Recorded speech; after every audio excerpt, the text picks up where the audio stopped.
नमस्कार। ଆଜି ଆମେ ଶୁଣିବା ଶ୍ରୀମଦ୍ ଭାଗବତର ଏକ ଅତ୍ୟନ୍ତ ଅଦ୍ଭୁତ କାହାଣୀ, ଧୁନ୍ଧୁକାରୀ ଓ ଗୋକର୍ଣ୍ଣଙ୍କ କାହାଣୀ। ଏହି କାହାଣୀ ଆମକୁ ଶିଖାଏ, ପାପର ପରିଣାମ କେତେ ଭୟଙ୍କର ଓ ଭଗବତ ଜ୍ଞାନ କେତେ ଶକ୍ତିଶାଳୀ। ଏକ ସମୟରେ ଆତ୍ମଦେବ ନାମକ ଏକ ବ୍ରାହ୍ମଣ ଥିଲେ। ସେ ଧନୀ, ଧର୍ମପରାୟଣ ଓ ଭଲ ମଣିଷ ଥିଲେ। କିନ୍ତୁ ତାଙ୍କ ଜୀବନର ଏକ ବଡ଼ ଦୁଃଖ ଥିଲା, ତାଙ୍କର କୌଣସି ସନ୍ତାନ ନଥିଲା। ଏକ ଦିନ ଜଙ୍ଗଲରେ ସେ ଏକ ମହାତ୍ମାଙ୍କୁ ଭେଟିଲେ। ମହାତ୍ମା କହିଲେ, ଏହି ଫଳଟି ତୁମର ପତ୍ନୀ ଖାଇଲେ ତୁମେ ଏକ ପୁଅ ପାଇବ। ଆତ୍ମଦେବ ଖୁବ୍ ପ୍ରସନ୍ନ ହୋଇ ସେ ଫଳ ତା ପତ୍ନୀକୁ ଦେଇଦେଲା, କିନ୍ତୁ ତାଙ୍କର ପତ୍ନୀ ଧୁନ୍ଧୁଳି ଗର୍ଭଧାରଣ କରିବାକୁ ଭୟ କରୁଥିଲେ। ସେ ଚୁପଚାପ ସେଇ ଫଳଟିକୁ ଗାଈକୁ ଖୁଆଇଦେଲେ। କିଛି ସମୟ ପରେ ଗାଈ ଏକ ଦିବ୍ୟ ଶିଶୁକୁ ଜନ୍ମ ଦେଲା।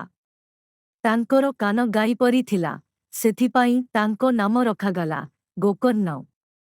ଅନ୍ୟପଟେ ଧୁନ୍ଧୁଳି ଏକ ଅନ୍ୟ ଶିଶୁକୁ ଆଣି ନିଜ ପୁଅ ବୋଲି କହିଲେ। ତାଙ୍କ ନାମ ରଖାଗଲା ଧୁନ୍ଧୁକାରୀ। ଗୋକର୍ଣ୍ଣ ବଡ଼ ହେବା ସହିତ ବହୁତ ଜ୍ଞାନୀ ହେଲେ। ସେ ବେଦ ଓ ଶାସ୍ତ୍ରର ଗଭୀର ଜ୍ଞାନ ଅଧ୍ୟୟନ କରୁଥିଲେ। ସେ ସଦା ସତ୍ୟ, ଧର୍ମ ଓ ଭଗବାନଙ୍କ ଭକ୍ତି ବିଷୟରେ ଲୋକମାନଙ୍କୁ ଶିଖାଉଥିଲେ। ଲୋକମାନେ ତାଙ୍କୁ ଏକ ମହାଜ୍ଞାନୀ ଭାବେ ସମ୍ମାନ କରୁଥିଲେ। କିନ୍ତୁ ଧୁନ୍ଧୁକାରୀ ପୂରାପୂରି ବିପରୀତ ଥିଲେ। ସେ ଛୋଟବେଳୁ ଖରାପ ସଙ୍ଗରେ ପଡ଼ିଗଲେ। ସେ ଚୋରି କରୁଥିଲେ, ଲୋକମାନଙ୍କୁ ଠକୁଥିଲେ ଓ ଅନେକ ଅପରାଧ କରୁଥିଲେ। ସେ ନିଜ ମାତା ପିତାଙ୍କୁ ମଧ୍ୟ ସମ୍ମାନ କରୁନଥିଲେ। କେବେ କେବେ ସେ ତାଙ୍କୁ ମାଡ଼ ମାରୁଥିଲେ ଓ ଟଙ୍କା ପାଇଁ ନିର୍ତ୍ତନା ଦେଉଥିଲେ। ତାଙ୍କର କ୍ରୂର ବ୍ୟବହାରରେ ଆତ୍ମଦେବ ଓ ଧୁନ୍ଧୁଳି ବହୁତ ଦୁଃଖ ପାଉଥିଲେ।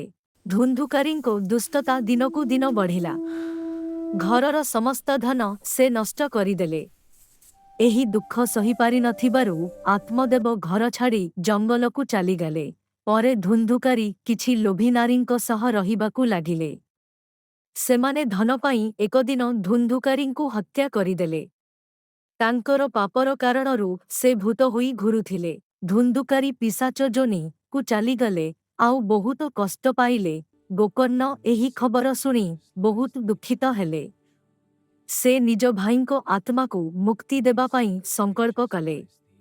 ସେ ଭଗବାନଙ୍କ ମହିମା ବର୍ଣ୍ଣନା କରୁଥିବା ଭାଗବତ କଥା ଆୟୋଜନ କଲେ। ଧୁନ୍ଧୁକାରୀଙ୍କ ଆତ୍ମା ଏକ 7ଟି ଗଠିଆ ବାଁସ ଭିତରେ ବସି କଥା ଶୁଣୁଥିଲେ। ପ୍ରତ୍ୟେକ ଦିନ କଥା ଶେଷ ହେଲେ ଏକ ଗଠିଆ ଭାଙ୍ଗି ଯାଇଥିଲା। ସପ୍ତମ ଦିନରେ ସମସ୍ତ ଗଠିଆ ଭାଙ୍ଗିଗଲା।